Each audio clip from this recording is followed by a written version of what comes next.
As a child, I'd call it the flicker. There's one in all of us, glowing and glimmering in the most beautiful way. No two are exactly the same. Each is unique to the person.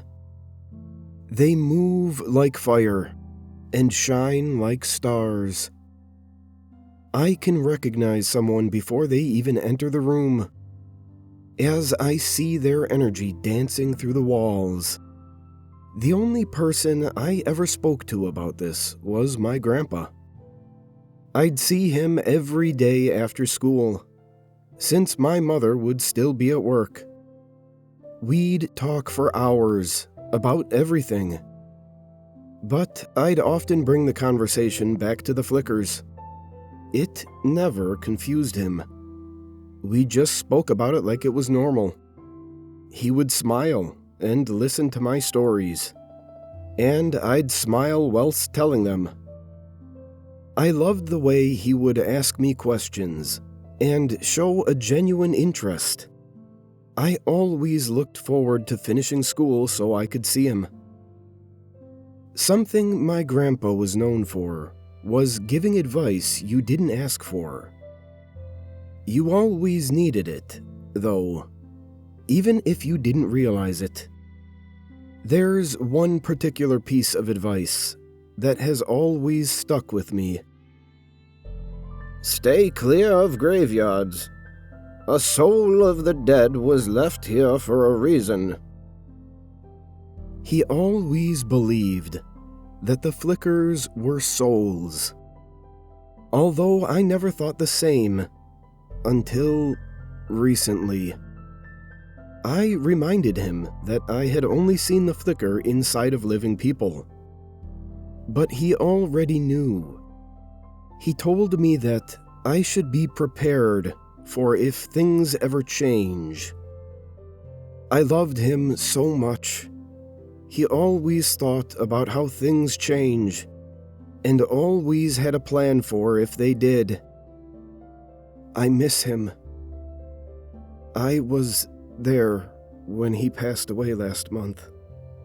He had been sick for a few weeks, going in and out of the hospital, but he never let it change him. Right until the last day, he was always his usual self, making us laugh, talking nonstop, and giving advice. He had a wisdom-esque charm about him, like he always knew more than you realized.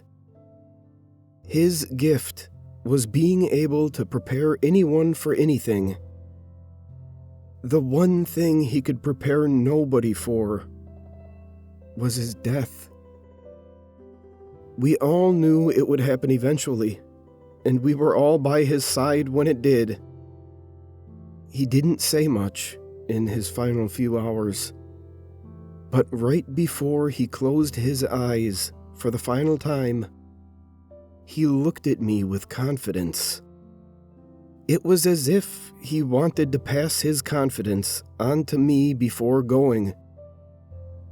The hardest part, and the part that cemented my belief in the flickers being souls, was watching his disappear.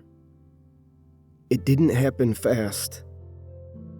This was not akin to a candle being blown out. It shrunk slowly as it got faintly dimmer by the second. It was like a flame burning to the end of its wick, finishing a life fully lived. It was about the only thing that gave me comfort at the time, knowing that his fire burnt out rather than being extinguished. Over the past month, my connection to the flickers has diminished. It happened slowly at first. I would notice them getting fainter every day. Yesterday, I looked in the mirror and saw no flicker at all. No flame through the walls. no glowing on the streets. I could no longer see them. I could no longer feel them. I felt lonely, as if I could no longer truly connect with anyone. Nobody even knew it, but I was going through another loss. I did something I thought I would never do. I visited a graveyard. I had to see my grandpa's grave. I made my way down that night. It was completely empty, not a person in sight. I'm not just saying that because I couldn't see any souls. I thought that was the case, too. But then I had a proper look. And I truly was alone. As I approached my grandpa's grave, I looked longingly at the stone and the dirt. It was hard to believe he was really gone. Hey, the flickers are all gone. I can't see them anymore. I paused, as if waiting for a response. None came. I don't know what it means, but I wanted you to know. I paused again. It happened around the time you left. I wanted to... Oh, God. My speech broke as I started to tear up. I didn't know what I was doing there, and I felt like going had been a stupid idea. Just then, as my silent cry grew into a loud one, I noticed a faint glowing in the ground of a nearby grave. Then 2, then 4, then more. The dirt all began to light up with flickers beneath. Many graves remained dark, my grandpa's included. Yet many were shining bright. The flickers floated gently into the air, eye level with me. There were easily 100 of them, probably more. Each began to circle around me. Their gentle glows were so beautiful, and I felt that they could sense my connection. They knew I could see them. They shone differently to living souls, slightly darker. Their flames flickered and danced more than I was used to. I should have listened to my grandpa, but I realized it all too late.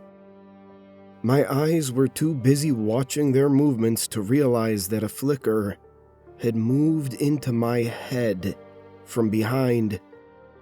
I noticed my mind become fuzzy, as if I could hear the soul's own thoughts. We made your grandpa sick. The sentence was so disgusting, I almost couldn't process it at first. We can do the same to you. I fell to the floor, causing the flicker to leave my head. I could think clearly again, and I noticed they had all stopped moving. They were just waiting to find out what I would do. Whilst linked with that flicker, I could almost feel their wants and motives. They wanted to control my body, to use me. I don't know what for, but I could feel that they wanted my mind empty to use it for themselves.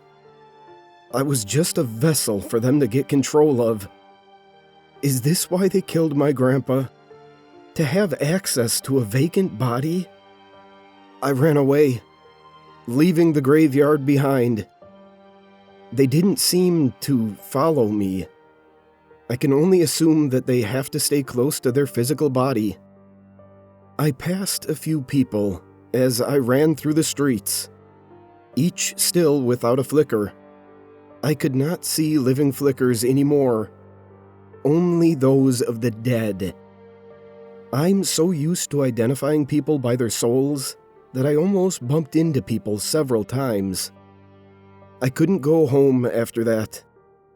I needed to sit with someone I trusted, so I went to my mother's place.